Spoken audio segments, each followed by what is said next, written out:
So we talked about, I know you're making a decision after the season, keep playing or not, but you kind of have to treat it like it might be your last game instead of Daddy Football Saturday. Yeah, it could be. I'm not walking on senior day, but I get to see a bunch of the guys I came in with. My freshman year, a lot of these guys are the ones that are walking, and it's their last game. So, I think I'm kind of with them like mentally, just and emotionally saying that it's their last game. So, I'm playing with them for that. Coach K was your position coach and your offensive coordinator for the last 5 years. Take us through a little bit on what he's meant for your development and how it's kind of transitioning out. Yeah, so I was recruited by, first of all by Coach Montgomery and Coach Peterson, but then when Coach Houston and Coach K came to ECU, Coach K really finished off my recruitment there, and I've been with him for all my 5 years, my entire college career. So yeah, I've learned so much about football and about life and things from him, and I'm thankful that I was able to be coached by him. How are y'all kind of taking that news as an offense? Like, you try to rally around, send him out a winner, or how have y'all kind of reacted to that? Yeah, definitely. I mean, we want to play well for his last game and for the seniors' last game. So obviously we want to get a win there for sure. So yeah, that'll be our goal. With it being the last game, unfortunately, the bowl game's not going to happen this year.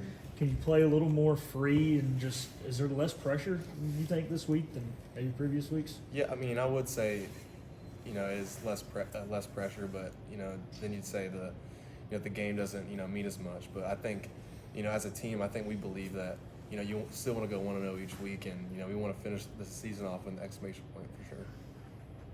What do you see from Tulsa defensively? They're big. Tulsa's always been a good defense. They've got some guys up front that could cause some issues. Number 0 is really good, the rush end type guy. But really solid defense overall. Is he one of those guys you gotta identify pre-snap and know where he's coming from just because he's such a dominant player? Yeah, they do a lot of different things with him. You call him the rush end, defensive end type guy, but he'll every snap he'll be at a different place.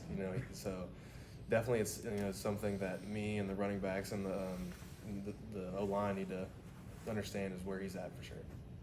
The Navy game we talked to y'all after, you obviously pretty ticked off. Everybody was. So how important is it to try and finish this thing on a high note? It hasn't been the season you guys wanted, but how much of a good taste would it leave in your mouth if you got there and played well Saturday? Yeah, I definitely would. I mean, you can't change the past now. Things happened, but we can control this next game, and every week we do want to go 1-0.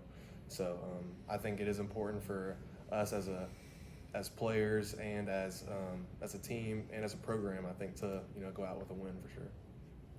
Joe's favorite thing to do is complain about how tough grad school is, and I don't even work that much. You're now in grad school and working, balancing that being a D1 athlete. How have you had to adapt to that this year? As grad school's a lot tougher than undergrad. Yeah, it's I think it's been tough for sure. I think I'm doing all online, so I kind of got lucky with the MBA program here. So I get to manage my time and with my how I want to. So I think that does make it easier than undergrad, but I think the course load is a little bit tougher.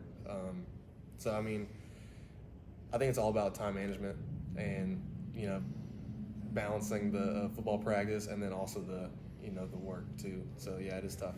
Thanks, Flinn. I asked the other guy, and I'll ask you, what's on the plate for